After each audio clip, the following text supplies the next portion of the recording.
같이 기도하고 말씀 생각하십시다. 하나님 아버지, 이 저녁에도 저희들이 말씀 앞에 앉아싸우니 부족한 종에게 하나님의 말씀을 조금 해석할 힘을 주시고, 또 사랑하는 모든 심령들이 말씀을 사모하여 이 저녁에도 모인 줄 아오니, 말씀을 사모하는 가운데 하나님의 영 성령님 우리 가운데 계셔서 가르쳐 주시고 깨우쳐 주시고, 또 하나님의 말씀을 밝히 이해하고 거기에 담긴 교훈을 찾으며 또 깨달으며 마음에 새기게 하여 주옵소서. 하나님의 말씀, 신구약 성경 말씀은 하나님의 감동으로 된 것으로 교훈과 책망과 바르게 함과 의로 교육하기에 유익하며 모든 선한 일을 행하기에 유익하며 우리를 온전케 하는 말씀이라고 하였사오니, 하나님이여 저희에게 늘 성경을 읽게 하시고 깨닫게 하시고 성경 말씀을 통하여 성화를 이루고 온전케 되게 하여 주옵소서. 구원받지 못한 자들은 예수님 발견하고 구원받게 하시고, 구원받은 자들마다 믿음과 인격에 있어서 자라고 온전케 되게 하옵소서. 예수님의 이름으로 기도하옵나이다. 아멘. 오늘도 욥기 좀 생각하십시다. 16장 말씀 1절부터 다시 보십시다. 욥이 대답하여 가로되 이런 말은 내가 많이 들었나니 너희는 다 번뇌케 하는 안위자로구나. 번뇌케 하는 이라는 말을 보니까 혹은 고통을 주는, 그렇게도 번역할 수 있는 말입니다. 번뇌케 하는 혹은 고통을 주는 안위자로구나. 허망한 말이 어찌 끝이 있으랴. 내가 무엇에 격동되어 이같이 대답하는고. 욥은 친구들이 그를 번뇌케 하는 혹은 고통을 주는 안위자라고 표현합니다. 그의 친구들은 고난이 죄의 형벌이라는 생각만 가지고 그 생각을 욥에게 줄곧 적용하였습니다. 그들의 충고는 욥에게 도움이 되지 못하고 도리어 고통을 더하였습니다. 죄에 대한 징벌은 하나님의 진리이지만 욥의 고난은 그런 것이 아니었고, 욥의 어떤 특정한 죄에 대한 하나님의 징벌이 아니었고, 단순히 신앙 인격의 성숙을 위한 것이었다고 표현할 수 있습니다. 죄에 대한 징벌이 아니었습니다. 그러나 욥의 친구들은 죄 지으면 벌 받는다는 하나님의 공의의 일반적인 진리를 욥에게 무리하게 적용하려고 함으로써 욥의 마음에 고통을 주었던 것입니다. 4절 5절 보십시다. 나도 너희처럼 말할 수 있나니 가령 너희 마음이 내 마음 자리에 있다 하자. 나도 말을 지어 너희를 치며 너희를 향하여 머리를 흔들 수 있느니라. 그래도 입으로 너희를 강하게 하며 입술의 위로로 너희의 근심을 풀었으리라. 풀었다는 말은 덜었다. 근심을 덜었으리라. 근심을 감하게 했다는 그런 뜻입니다. 근심을 풀었으리라. 근심을 덜었으리라. 그렇게 번역하면 어떨까 싶습니다. 욥은 만일 친구들이 자기 같은 처지에 있다면, 자기같이 그런 극심한 고난을 당하게 되었다면 재산을 상실하고 자녀를 다 상실하고 몸에 큰 중병이 들고 이런 복합적인 고난을 받게 되었다면 자기도 그들을 비난하며 책망하며 그들을 향해 머리를 흔들며 그들을 멸시할 수 있을 것이라고 말합니다. 물론 욥은 자신이 그렇게 하겠다는 것이 아니고 가상적으로 말한 것입니다. 그러나 그는 그렇다 하더라도 친구들이 지금 자기 처지에 있고 자기가 친구들처럼 미문왔다 하더라도 자기는 그런 때에도 입으로 친구들을 위로했을 것이다, 그렇게 말합니다. 지금 친구들은 위로하러 와가지고는 위로가 아니라 마음에 고통을 주고 있지만은, 번뇌케 하는 안위자, 고통을 주는 안위자가 되었지만은 자기는 친구들을 위로하고 또 마음을 좀 강하게 하고 그렇게 하였을 것이라, 그들의 근심을 좀 덜어주었을 것이다, 그렇게 말합니다. 사실 하나님께서 우리에게 요구하시는 사랑은 우리가 우리의 고난당하는 형제나 이웃을, 우리의 형제들, 이웃들이 고난 가운데 있을 때에 그 고난당하는 형제나 이웃을 위로하는 것이죠. 그게 사랑이죠. 사랑은 그들에게 위로합니다. 말로 위로하고, 또 물론 우리가 물질의 여유가 조금 있으면 같이 조금 물질적 어려움이 있으면 조금 나누기도 하고 할 수 있죠. 그것이 사랑일 것입니다. 위로하는 것으로 나타날 것입니다.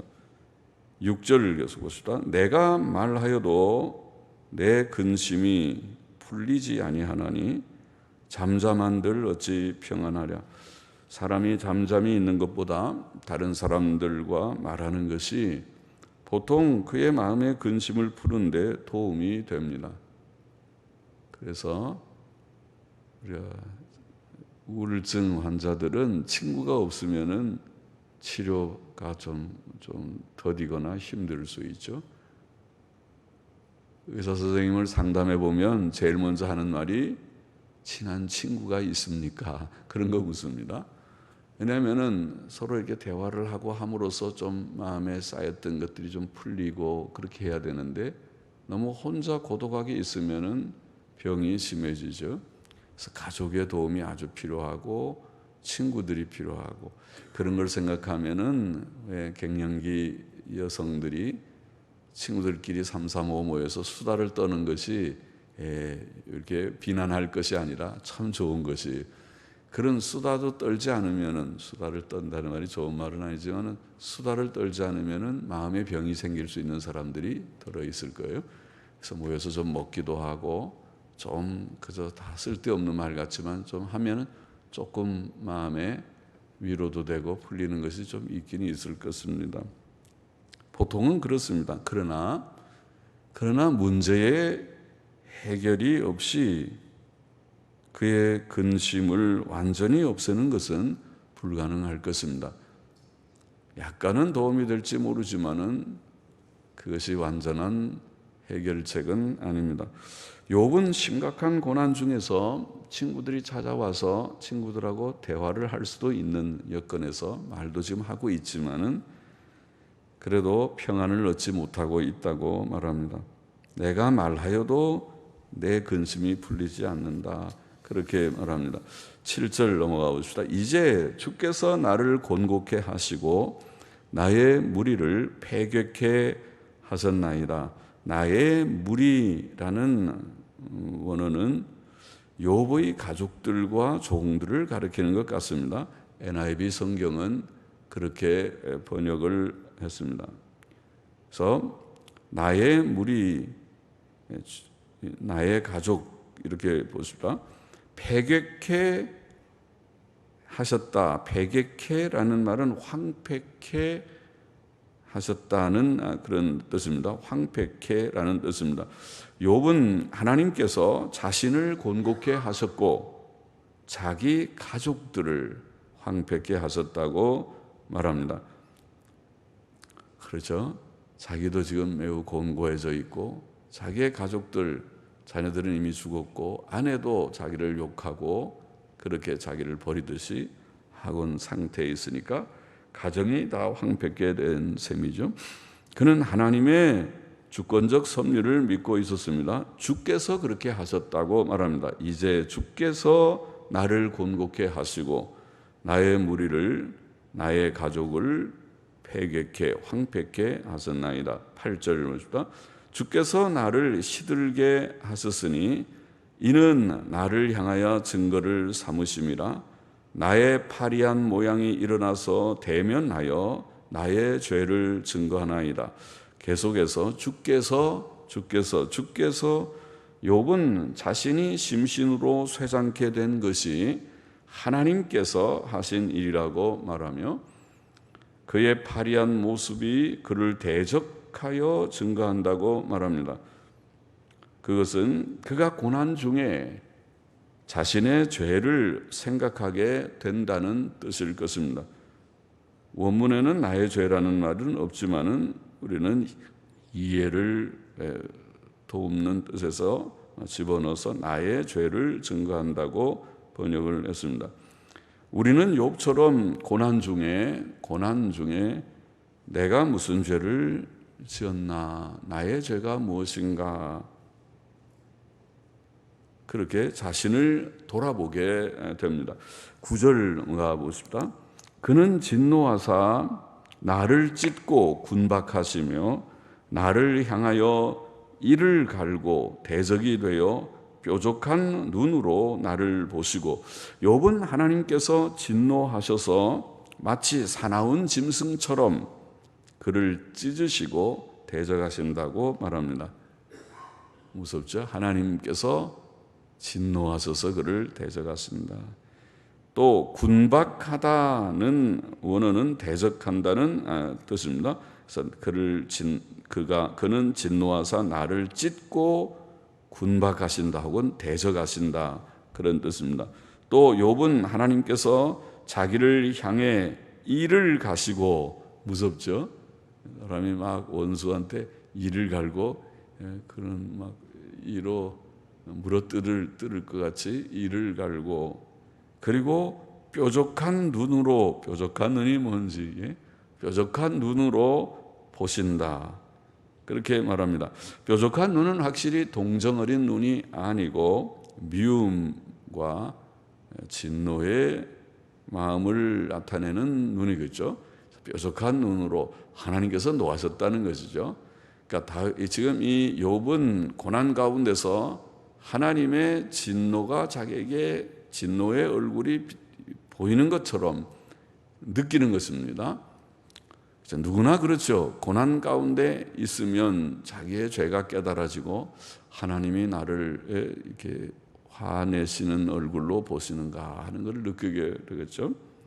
10절 보십시다. 무리들은 나를 향하여 입을 벌리며 나를 천대하여 뺨을 치며 함께 모여 나를 대적하는구나. 하나님이 나를 경건치 않은 자에게 붙이시며 악인의 손에 던지셨구나. 무리들은 나를 향하여 입을 벌린다. 입을 벌린다는 말은 남을 비난한다는 그런 뜻일 것입니다. 그래서 남의 말을 하고 남을 비방하고 비난하는 것입니다. 그의 친구들은 그를 위문하기 위해 와서는 그를 혹독하게 비난했습니다. 그들은 차라리 오지 않았으면 더 나았을 것입니다. 이웃 사람들도 그를 천대하여 뺨을 치며 함께 모여 그를 대적했다고 보입니다. 그래서 무리들이 그를 향해서 나를 천대하며 뺨을 치며 함께 모여 나를 대적합니다. 욥은 또 하나님께서 그를 경건치 않은 자에게 붙이시며 악인의 손에 던지셨다고 말하는데, 그것은 욥의 가축들, 소나 나귀나 약대 등을 탈취해간 이웃나라 사람들을 가리킨다고 보입니다. 경건치 않은 악인들인 자들이 자기의 재산을 탈취해 가도록 하나님께서 허락하셨던 것이라는 뜻이죠.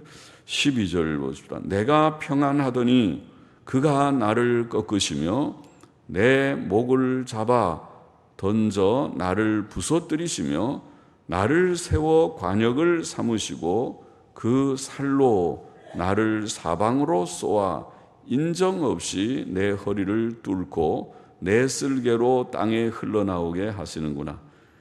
누가? 하나님이 그렇게 하신다고 좀 말하고 있죠. 그가 나를 꺾고 다시 꺾고 용사같이 내게 달려드시니. 욥은 평안히 지냈던 자신에게 닥친 이 혹독한 고난이 주권적 섭리자이신 하나님께서 그에게 내리신 것임을 확실하게 증거하고 있습니다.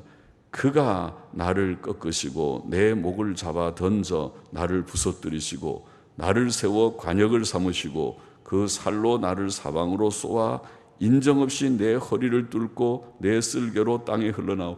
굉장히 하나님께서 혹독하게 욥에게 지금 이런 고난을 내리셨다는 것을 표현하는 것이죠. 그가 나를 꺾고 다시 꺾고 용사같이 내게 달려드셨다. 15절 보십시다.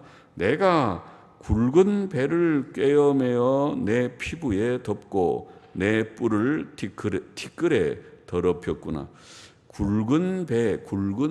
우리도 상이 나면은 배옷들 옛날에 입었었는데 요즘은 이제 입지 않지만은 배옷을 입죠. 굵은 배는 거칠하고 감촉이 좋지 않습니다.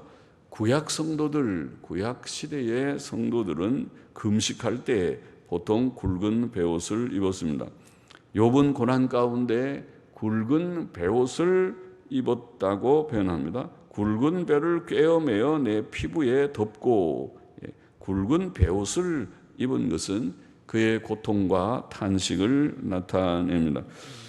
또 욥은 자신의 뿔은 보통 힘과 영광을 상징하는데 자신의 뿔 곧 힘이 티끌에 더럽혔다고 말합니다. 욥은 힘도 없었고 존영도 잃어버렸고 꽤 존귀한 그런 인물이었던 욥이 이제는 그런 존영을 다 잃어버렸고 그의 명예도 더러워졌습니다. 사람들이 욥하면 아이고 그 불쌍한 노인 이렇게 여기는 그런 인물이 되었습니다. 16절 내 얼굴은 울음으로 붉었고 내 눈꺼풀에는 죽음의 그늘이 있구나. 사람이 마음의 고통이 심해 많이 울면 눈 조금 우는 것이 아니라 자꾸 울면은 눈도 빨개지지만은 얼굴도 붉게 상기될 것입니다. 내 얼굴은 울음으로 붉었다 그렇게 표현하고 있고 또 내 눈꺼풀에는 죽음의 그늘이 있구나. 욥은 자기의 눈꺼풀에 죽음의 그늘이 있다. 그것은 그가 많이 울어 그 눈이 쇠해졌고 그의 기력도 쇠하여서 곧 죽을 사람처럼 이제는 죽음이 가까운 사람처럼 눈꺼풀이 감기게 되었다는 뜻일 것입니다. 내 눈꺼풀에 죽음의 그늘이 있구나. 17절에 그러나 내 손에는 포악이 없고 나의 기도는 정결하니라. 포악이라는 말은 강포 혹은 악행 이런 뜻으로 번역되는 단어인데 내 손에는 포악이 없고 결국 욥은 앞에서도 여러 번 말했지만은 극심한 이 고통 가운데서도 자신이 악하지 않았다. 내가 악하지 않았다. 그렇게 자신을 표현했습니다. 그런 고백을 하고 그런 변명이라고 할지 변호를 했습니다. 그래서 여기에도 그러나 내 손에는 포악이 없고 나의 기도는 정결하니라. 그는 고난 중에도 자신의 순결이라고 할지 자신이 악하지 않다고 지금 고백하고 있고 또 자기의 기도도 정결하다. 정결하다는 말은 진실한 기도를 했다는 거죠. 위선적인 그런 거짓된 말로 하는 기도가 아니고 진실과 진심의 기도를 하나님 앞에 올렸다는 것이죠. 고난 중에 기도를 쉬지 않은 욥은 확실히 경건한 사람이죠. 사람이 기도를 한다는 것은 하나님을 믿는 믿음의 표현이고, 또 그것을 계속해서 고난 가운데서도 낭망치 않고 기도한다는 것은 확실히 믿음의 증거라고 할 수 있습니다. 믿음 없는 사람은 결코 기도하지 않습니다. 평소에도 기도하지 않고 고난 가운데서도 물론 기도하지 않을 것입니다. 그러나 하나님을 경외하고 믿는 자는 평소에도 하나님 감사합니다. 또 어려운 일이 있을 때는 하나님, 어려운 문제가 제게 생겼습니다 하고 시시때때로 기도할 것입니다. 평안할 때는 감사의 기도, 또 어려운 문제가 있으면은 간구의 기도, 회개의 기도, 이런 것들을 하나님 앞에 올리고 또 모든 문제를 의탁하게 될 것입니다. 욥은 그렇게 기도하는 사람이었습니다. 18절에 땅아 내 피를 가리우지 말라, 나의 부르짖음으로 쉴 곳이 없게 되기를 원하노라. 욥은 자신이 남의 피를 흘린 잘못이 있다면 그것을 감추지 않기를 원한다는 그런 말을 한 것이라고 봅니다. 땅아 내 피를 가리우지 말라. 내가 만일 잘못된 피 흘린 그런 죄를 범한 일이 있다면 그것을 가리우지 말라. 다 있는 그대로 드러내라는 것이죠. 자기는 무엇을 잘못을 해놓고 그걸 감추고 숨기기를 원치 않는다는 것이죠. 또 그는 그의 부르짖음으로 쉴 곳이 없게 되기를 원합니다. 그는 고난 중에 낙심치 않고 하나님 앞에 부르짖어 기도하였습니다. 19절 보십니다. 지금 나의 증인이 하늘에 계시고 나의 보인이 높은 데 계시니라. 놀라운 그런 말을 하고 있어요. 지금 나의 증인이 하늘에 계시고 나의 보인이, 보인이라는 보호한다는 그 보자 같은데, 보인, 영어 성경들은 변호자, advocate라고 다 옛날 성경이나 근래 성경이나 번역했어요. 변호자 혹은 옹호자. 하나님께서 나의 변호자가 되시는데 나의 증인 또 나의 보인, 여기에 보인이나 또 증인이라는 말이나 동의어라고 보입니다. 사전에는 그것을 동의어라고, 뜻이 비슷한 서로 바꿔서 쓸 수 있는 단어라고 설명하고 있습니다. 나의 증인이, 지금 나의 증인이 하늘에 계시고 나의 보인이 높은 데 계시니라. 욥은 하나님의 감동 가운데 하늘에 계신 그의 변호자, 그의 변호자에 대해서 언급합니다. 하늘에 계신 그의 변호자가 그를 위해 증거하실 것이다, 그렇게 말하는 것입니다. 하나님을 가리키겠죠. 또 혹은 하나님의 감동 가운데 우리의 유일하신 중보자요 참 변호자이신 예수 그리스도, 신약 성경이 말하는 애드보케이트, 변호자는 보혜사의 예수 그리스도를 가리키고 또 성령님을 가리키고 하는 용어죠. 바로 하나님, 삼위일체 되신 하나님이라고 할 수 있겠습니다. 하나님께서 하늘에 계셔서 욥의 모든 지금 형편을 하나님이 아시고 판단하시고 또 변호하시고 또 위로하시고 도우시고 하실 것입니다. 친구들은 욥을 이해하지 못하기 때문에 욥을 공박하고 정죄하려고 하지만은, 그래서 아무도 욥을 지금 변호해 주는 사람이 땅 외에는 없지만은, 심지어 자기 아내도 욥을 욕하고 가서 죽으라고 그러고 그렇게 하지만은, 땅에서는 그의 친구가 될 만한, 변호자가 될 만한 자가 없지만은 욥은 확신하기를 지금 나의 증인이 하늘에 계시니, 나의 계시고 나의 보인이 높은데, 역시 하늘이죠, 높은데 계시니라고 그렇게 말하는 것입니다. 놀라운 하나님의 감동 가운데 하는 고백이고 믿음의 고백이죠. 하나님을 고백한 것이라고 보입니다. 혹은 예수 그리스도를 그가 내다보았을지도 모르겠습니다. 하늘에 계신 증인, 하늘에 계신 변호자가 변호자에 대해서 말씀하고 있습니다. 20절 보십시다. 나의 친구는 나를 조롱하나 내 눈은 하나님을 향하여 눈물을 흘리고 사람과 하나님 사이에와 인자와 그 이웃 사이에 변백하시기를 원하노니 수년이 지나면 나는 돌아오지 못할 길로, 돌아오지 못할 길은 죽음이죠. 한번 가면 다시 오지 못하는 길, 죽음의 길로 갈 것임이니라. 자, 욥의 친구들은 그를 조롱하고 있으나 나의 친구는 나를 조롱하나 내 눈은 하나님을 향하여 눈물을 흘리고, 욥은 낭망하지 않고 하나님을 앙망하고 바라며 눈물로 호소하는 것입니다. 아마 욥의 기도는 이런 뜻일 것입니다. 하나님, 저의 중심을 살피시고, 저의 중심을 살피시고, 제가 하나님 앞에서 비록 부족하지만은 이런저런 흠과 점이 있어서 그것을 곧 회개하고 또 결심하고 또 때때로 넘어지고 다시 일어나서 결심하고, 이런 부족한 나의 자취를 가졌지만은 그러나 내 중심이 하나님을 믿고 하나님을 앙망하고 하나님 경외하고 하나님의 뜻대로 바로 살고 선하게 살고 하나님의 계명을 지켜야 된다는 것을 내가 믿었고 알았고 그것을 실천하려고 몸부림했던 것을 하나님이 아신다는 것입니다. 사람은 그것을 모르지만은 세상에 온전한 사람은 없죠. 욥도 자기가 그런 절대적인 온전을 가졌다고 말하지 않아요. 자기도 부족하지만은 그러나 그 부족을 늘 고백했고 또 고쳐서 바로 살려고 하고, 욥처럼 하나님 앞에서 온전한 자가 없다, 욥처럼 하나님 앞에서 의인이 없다고 하나님이 욥기 1장 2장에서 증거해 주신 바와 같은 인물이 욥이었습니다. 우리가 우리의 그 목표라는 것이 그렇죠.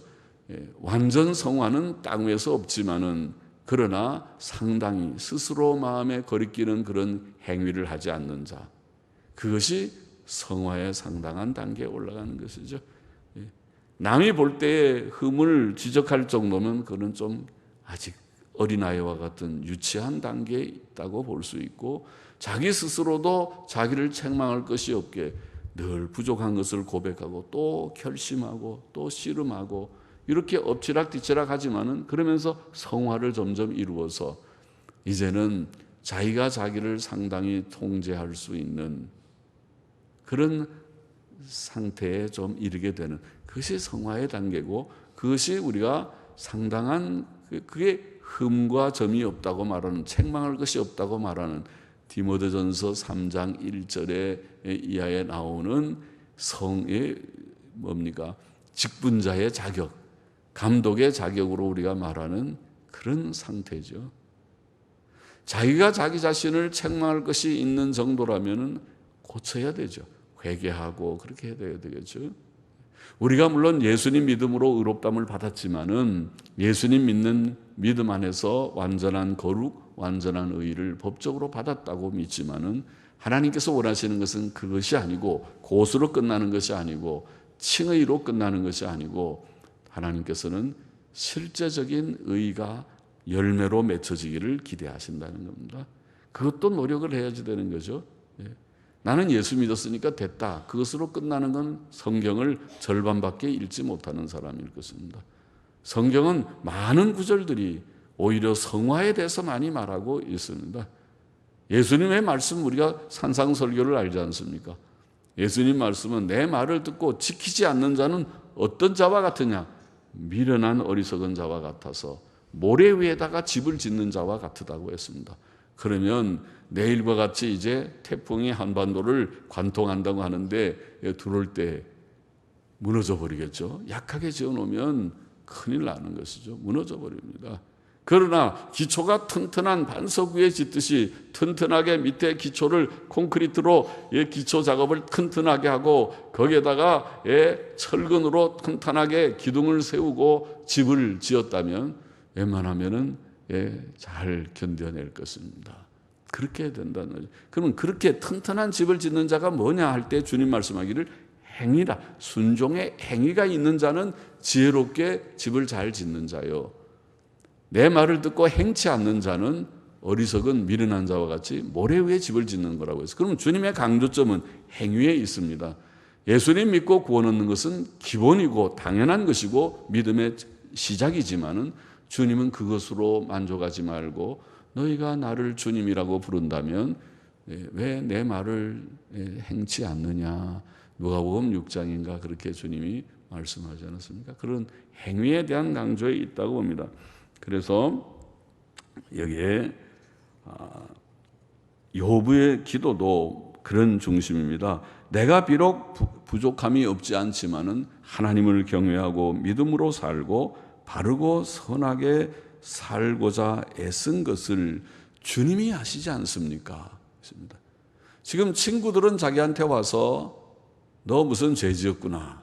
너 자녀들이 죄 지었구나. 이런 얘기만 하고 자기를 자꾸 지금 괴롭히고 있지만은 그러나 하나님은 아시지 않습니까? 그 얘기입니다. 그래서 하나님께서 증거하여 주시기를 원합니다. 내가 죽기 전에 돌아오지 못할 길로 가기 전에 내가 수년이 지나면 돌아오지 못할 길로 갈 것인데 곧 죽을 것 같은데 수년 안에 죽을 것 같은데 이 말이겠죠. 그래서 죽기 전에 하나님의 바른 판단을 받기를 원합니다. 나를 판단하여 주시고 욥이 그렇지 않은 거야. 욥이 무슨 죄 때문에 그런 고난 받는 것이 아니다. 증거하여 주시기를 원합니다. 이런 말씀이라고 보입니다. 오늘 16장의 교훈을 정리해 보십시다. 첫째로 우리는 친구를 번뇌케 하고 그에게 고통을 주는 위로자가 되지 말고 바른 말로 충고하고 권면을 하되 하나님의 바른 말씀에 우리가 서서 바른 권면을 하되 하나님의 사랑과 긍휼을 가지고 참된 위로로 위로하는 자가 되기를 원합니다. 참 위로가 될 수 있도록 이것이 하나님께서 우리에게 원하시는 바입니다. 하나님은 우리가 사랑을 실천하는 자가 되기를 원하는데 계명의 핵심이 사랑인데 이 사랑은 지금 고난당하는 형제, 고난당하는 이웃에게 위로가 되는 것입니다. 참 위로를 주는 것입니다. 권면도 하지만은 그러나 참 위로를 줄 수 있는 그런 우리가 되어야 하겠습니다.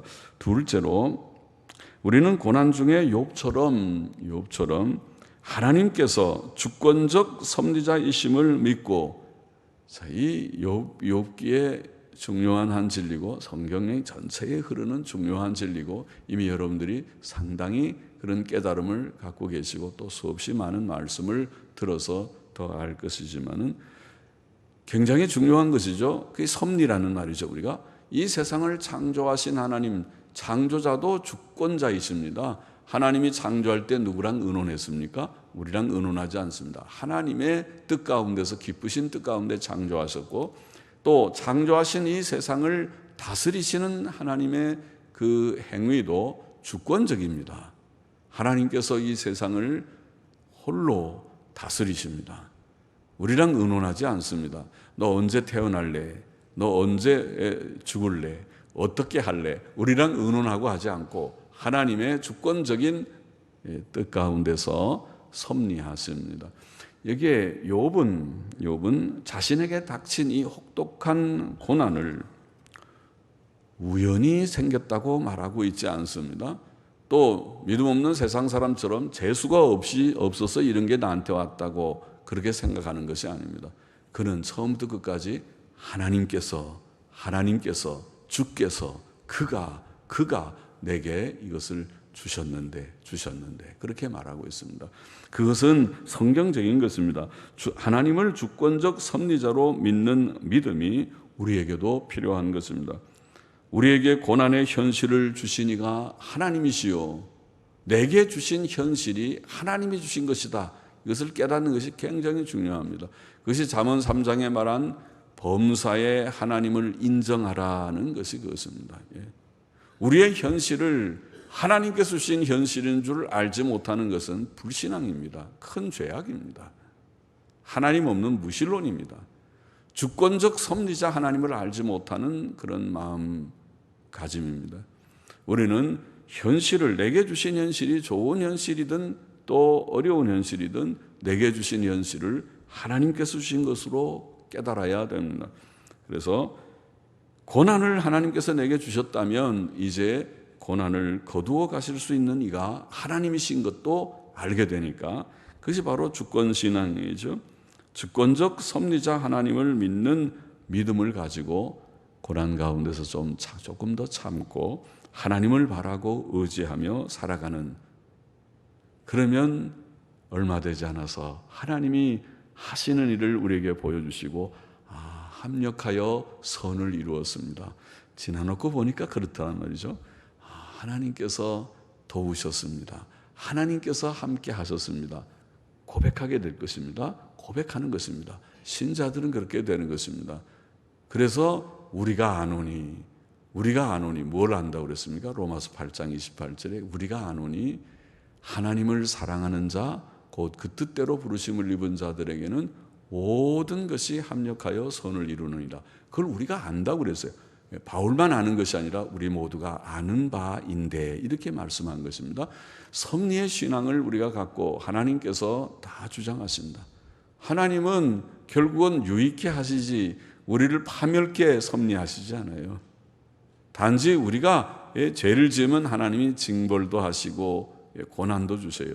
왜? 그렇게 해야 다시 성화를 이루니까. 고난은 유익한 것이에요. 늘 말하지만 고난은 세 가지 유익이 있다고 하지 않았어요? 하나님만 의지하게 되고, 또 불결한 것을 버리고 거룩하게 되고, 그리고 교만한 것이 꺾어져서 겸손해지고, 이 세 가지 유익이 있습니다. 원래 처음부터 우리가 하나님만 믿고 나는 자나깨나 하나님밖에 없습니다, 말씀밖에 없고 기도밖에 없고 나는 믿음으로 삽니다 하면 정말 좋죠. 또 모든 불결은, 죄는 조금이라도 모양이라도 내가 버리기를 원합니다. 성경 말씀의 계명대로 바로 살기를 원합니다. 성결하게 살면 됐죠. 그것이 완전 성화니까. 그게 안 돼서 우리 속에 죄성이 자꾸 욕심이 우리를 끌고 가서 죄악된 길에 넘어지게 하는 게 문제죠. 또 사람이 교만은 굉장히 무서운 죄성입니다. 교만은 조그만 남보다 뭐가 있으면은 자기를 크게 여기는 이 마음이 세상 사람들이나 심지어 교인들 안에서도 우리 속에도 그런 죄성이 남아있기 때문에 이거를 깨트려 버려야 돼요. 바울 같은 사람에게도 이 교만이 자꾸 그 마음속에 자꾸 일어나니까 하나님께서 육체의 가시라고 하는, 그런 바울이 3번이나 기도해도 안 된다고 들어주지 않고 계속 육체의 가시를 줬다고 해서 그것이 아마 어떤 큰 질병이었겠죠. 남 모르는 큰 질병이었겠죠.